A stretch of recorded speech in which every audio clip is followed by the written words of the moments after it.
আসলে এটা রাসূলুল্লাহর তরিকা। বুখারী শরীফের প্রথম খণ্ডের কিতাবুল আযানের ৭৫ নম্বর অধ্যায়ের হাদিস নম্বর 692, আবু দাউদ শরীফের প্রথম খণ্ডের কিতাবুস সালাতের হাদিস নম্বর 245। এ সম্পর্কে অনেক কথা রয়েছে। আল্লাহর নবী পৃথিবীর জমিনে সর্বপ্রথম ভ্রাতৃত্ববোধের ইতিহাস দেখিয়েছিলেন। জোরে বলেন সুবহানাল্লাহ। নামাজের কাতারে যখন দাঁড়াবে বলে কাঁধে কাঁধ মিলিয়ে পায়ে পা মিলিয়ে, ইমাম সাহেব বলে না? বলে না? বলে কেন? কারণ শয়তান প্রবেশ করবে। আমরা মনে করি শয়তান বলতে ইবলিস এসে দাঁড়িয়ে পড়বে না বসে পড়বে।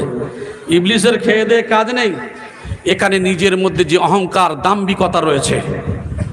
আমি মনে করছি আমি আজান গাছি, আমার পাশে ফুরফুরা দাঁড়াবে না, ফুরফুরার পাশে তবলিগ দাঁড়াবে না। এই হিংসা বিদ্বেষকে দূরীভূত করে দিয়ে সর্বপ্রথম ভ্রাতৃত্ববোধের ইতিহাস যিনি এনেছিলেন তিনি হলেন জনাবে মুহাম্মদুর রাসূলুল্লাহ সাল্লাল্লাহু আলাইহি ওয়াসাল্লাম। জোরে বলি সুবহানাল্লাহ। আমার ভাই, এইবারে ফিরে আসি। আমি বলছিলাম যে মুহাম্মদ সাল্লাল্লাহু আলাইহি ওয়াসাল্লাম ইনি হলেন আজান গাছির নবী। তাহলে ফুরফুরার নবীর নাম আলাদা না একই? একই। তাহলে বোঝা যায় ইনিও কিন্তু যেমন কোরআন সবার জন্য, আর আল্লাহর নবীও সবার জন্য। জোরে বলেন সুবহানাল্লাহ। যদি বলেন তার প্রমাণ, আমার ভাই জানেরা, আল্লাহর নবী বিশ্ব নবী, গোটা বিশ্বের নবী। তিনি হলেন গোটা বিশ্বের নবী, আল্লাহর নবী সাল্লাল্লাহু আলাইহি সাল্লাম। তিনি আসলেন একমাত্র শুধু আজান গাছির নবী নয়, তিনি হলেন গোটা বিশ্বের নবী। জোরে বলেন সুবহানাল্লাহ। আল্লাহর নবী সাল্লাল্লাহু আলাইহি সাল্লাম সম্পর্কে বলা হলো, ওয়া মা আরসালনাকা ইল্লা রাহমাতাল লিল আলামিন।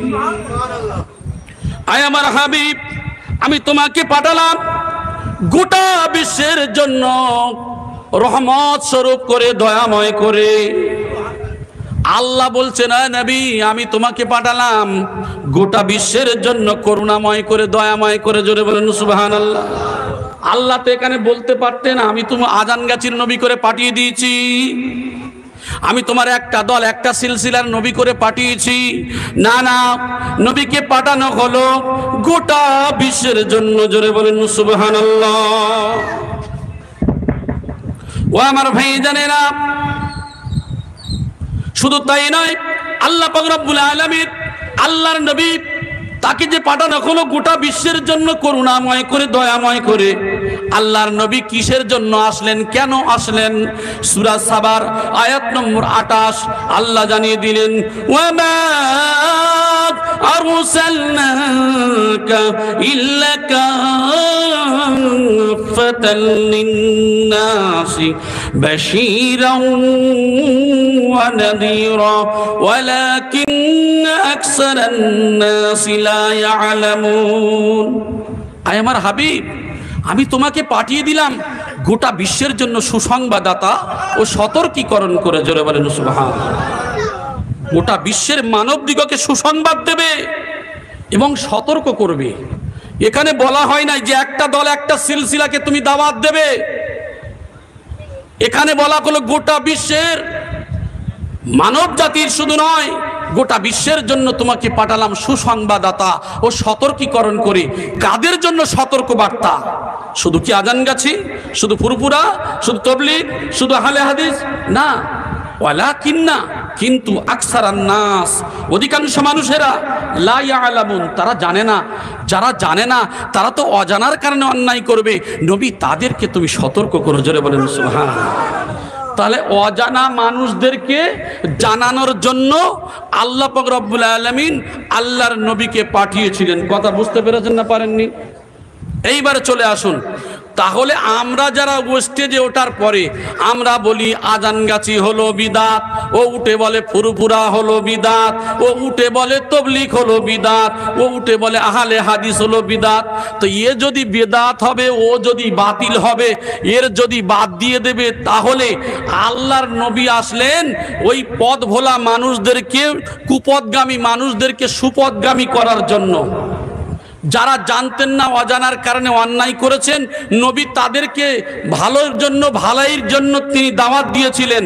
তাহলে আমরা বলি নবীর ওয়ারিস, আমরা ওঠার পরে আমরা কিন্তু অন্যান্য দল সিলসিলার ঠাট্টা করি।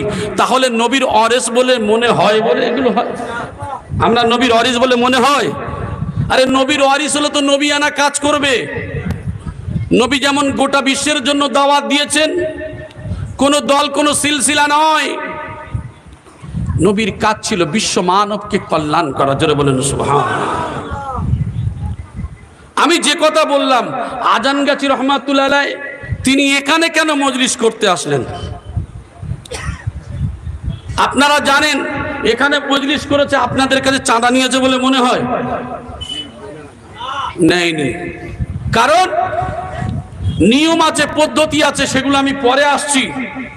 আসলে এই মজলিসের দাওয়াতে এটাই বোঝাতে চাচ্ছেন, বর্তমান সমাজে ইউটিউব আর এই যে ফেসবুকের যে ঝগড়া চলছে, এ দল বলে খারাপ, ও দল বলে খারাপ, হাক্কানি আঞ্জুমান বলে বাবা, আসলে বিশ্বের যত কামেল ব্যক্তিরা এসেছেন তারা যে যে রুট নিক না কেন, উদ্দেশ্য ছিল আল্লাহর হুকুম মতো চালানো আর নবীর তরিকা অনুযায়ী চালানো, এটাই ছিল তাদের মুখ্য উদ্দেশ্য। এখন আমরা বুঝতে পারি নাই, আমরা কি করি, শুধু আমি বলি আমি ভালো আর ও খারাপ, ও খারাপ, এগুলি হলো আমাদের কাজ। অতএব কোরআনের দিকে লক্ষ্য করতে হবে। আল্লাহর নবী আসলেন গোটা বিশ্বের জন্য সুসংবাদ দিতে, এবং যারা জানেন নাই, অন্যায় করেছেন, তাদেরকে একমাত্র তিনি হিকমতের সঙ্গে ভালোবাসা দিয়ে, উদারতা দিয়ে তাদের সত্যের পথ দেখিয়েছিলেন। জোরে বলেন সুবহানাল্লাহ। আল্লাহর নবী কিভাবে দাওয়াত দিয়েছিলেন? আল্লাহর নবী কিভাবে দাওয়াত দিয়েছিলেন? আমরা মৌলানা সাহেবরা ওঠার পরে আমরা তো দল সিলসিলার তো খুব ঠাট্টা করি। আমার ভাই জানেরা, আল্লাহ পাক রব্বুল আলামিন জানিয়ে দিলেন, উদউ ইলা সাবিলি রাব্বিকা বিল হিকমাহ ওয়াল মাউইযাতিল হাসানাহ ওয়াজাদিলহুম বিল্লাতী হিয়া আহসান।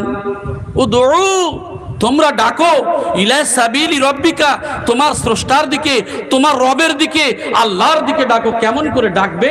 ওয়াল হিকমা, হিকমতের সঙ্গে, ওয়াল মাউইজাতিল হাসানা, উত্তম উপদেশ দিয়ে, ওয়াজাদিলহুম বিল্লাতী হিয়া আহসান, এবং উত্তম যুক্তি তর্ক দিয়ে। জোরে বলেন সুবহানাল্লাহ।